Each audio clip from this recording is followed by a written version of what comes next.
le premier dessert de Noël. Aujourd'hui nous allons réaliser quelque chose de gourmand à base de chocolat, de meringue. On est dans le gourmand, dans le gourmand croquant, voilà. Et aujourd'hui cet accessoire est totalement approprié puisqu'on va réaliser un gâteau en forme de cerf. Un petit Rodolphe cake, voilà, très mignon. J'espère qu'il va vous plaire, nous en tout cas on s'est régalé. Du coup comme d'habitude vous aurez toutes les quantités en barre d'infos, vous n'avez qu'à déplier le menu. Hop, et voilà, vous avez tout. Si vous avez des questions pour la réalisation de ce gâteau ou quoi, n'hésitez pas à me les poser en commentaire ou via Snapchat ou Instagram. Je vous les mets par ici et vous les avez également en barre d'infos. Vous savez que je réponds facilement sur ces réseaux, que j'ai aucun souci avec ça, donc venez me poser vos petites questions. Je vous aiderai, j'en ai aidé plus d'un à faire des recettes. Oui, je suis un peu une hotline de la pâtisserie en live en fait. C'est un peu ça, voilà. Du coup je vous retrouve très vite pour une nouvelle vidéo de Noël bien sûr. Et en attendant je vous souhaite un joyeux Noël. Salut. Et on commence d'abord par la meringue parce que c'est le plus long à cuire. Il vous faut pour cela des blancs d'œufs et du sucre glace. On va faire une meringue suisse, donc vous allez mettre vos blancs d'œufs et votre sucre glace dans un grand saladier. Prenez-en un grand parce que moi j'ai dû changer en cours de route. On va mettre le tout sur un bain-marie, donc à feu moyen pour amener de la chaleur. Et on va battre continuellement cette préparation jusqu'à obtenir une belle meringue. Il faut que la température monte jusqu'à 50 degrés pour que ça atteigne vraiment la meringue qu'il vous faut. On va ensuite dresser notre meringue donc en disque de la taille de notre gâteau, bien sûr on y a pensé avant. Et on va la cuire pendant 1h30 à 80 degrés. Faut vraiment qu'elle soit sèche. Ensuite pour garder justement ce côté croustillant de la meringue et rajouter du gourmand, on va tout simplement la napper d'un chocolat noir et la mettre au frigo pour la suite. On va passer ensuite au décor, donc ici on va faire les bois du renne. Il vous faut du cacao en poudre et du chocolat noir et on va dessiner sur un papier sulfurisé des bois, donc moi je les ai pris en exemple sur Pinterest, je les ai fait à main levée. Puis avec un petit pinceau et donc de chocolat que j'aurais fondu au préalable au micro-ondes, je vais faire mes couches de chocolat. Donc j'en ai fait 2 à 3 en les laissant sécher bien sûr entre chaque étape. Et à la dernière, avant que le chocolat ne fige vraiment, je vais saupoudrer du cacao par-dessus. Pour le nez et les yeux, j'ai tout simplement pris des chocobons que j'ai recouverts de pâte à sucre et un Kinder ou des œufs de Noël que j'ai recouverts de pâte à sucre ou de pâte d'amande. Toujours dans un souci de temps, on va s'occuper de la ganache pour le décor. Il vous faut du chocolat noir et de la crème 30%, ici Fleurette Yoplait. J'ai fait fondre mon chocolat au bain-marie au préalable et j'ai fait chauffer ma crème également au micro-ondes. Je la rajoute en 3 fois et j'ai tellement galéré, elle tranchait avec ma spatule, donc j'y suis allée au fouet de toute façon.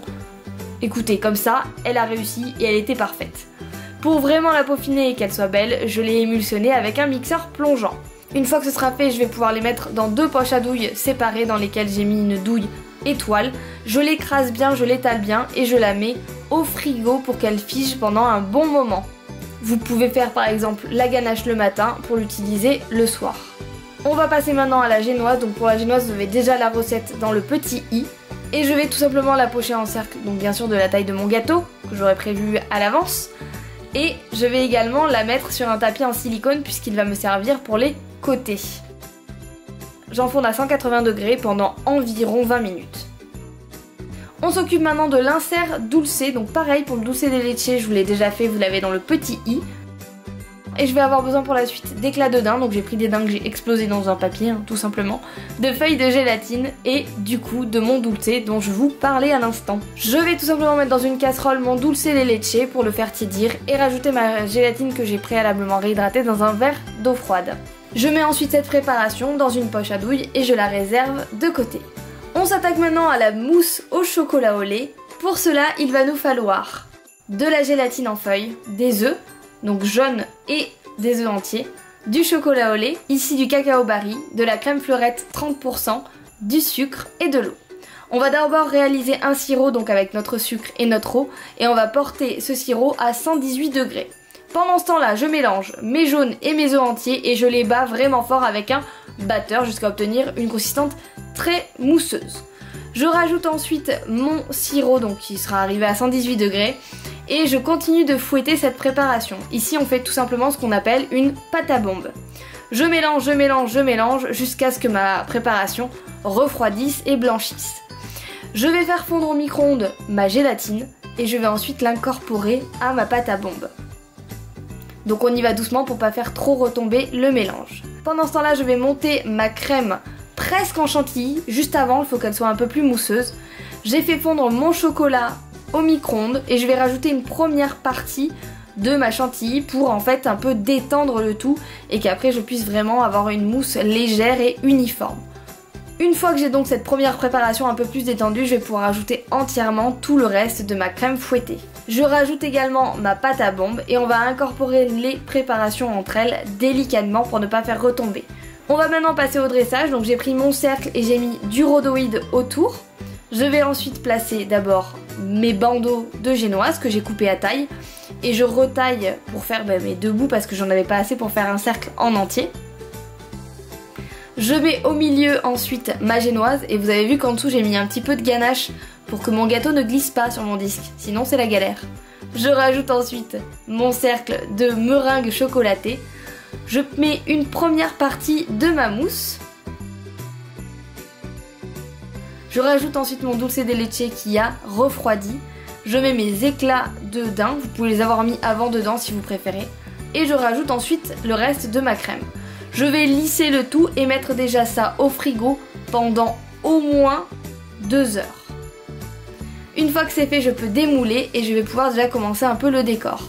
Je vais mettre un petit peu de ma ganache tout autour et sur le dessus de mon gâteau et le lisser. Ça me permettra ensuite que mon reste de ganache pour faire mes petits picots accroche bien.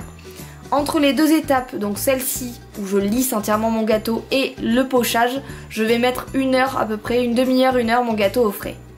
Je poche ensuite mes petits picots. Donc ma ganache n'avait pas encore assez pris, je m'y suis pris en 2 fois pour faire mes picots. J'ai encore attendu un peu plus que ma ganache soit vraiment froide. Je l'ai même mis au congélateur un petit peu pour accélérer tout ça. Puis j'ai poché au fur et à mesure mes petits picots de serre. On a ici une ganache très onctueuse et vraiment hyper agréable en bouche.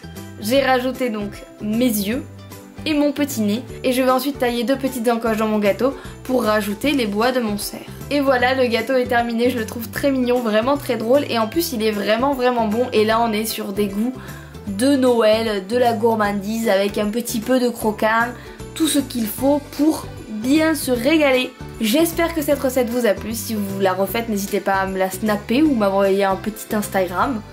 En tout cas, moi je vous dis à très vite pour une nouvelle vidéo et surtout, joyeux Noël! Toujours le bordel, hein. Je sais pas si vous notez, à chaque fois que je vous reçois, j'ai un peu l'impression de vous recevoir. C'est le bordel. Cache-misère, c'est par terre. Je suis heureuse aujourd'hui, il y a des jours comme ça. Je suis contente de vous retrouver.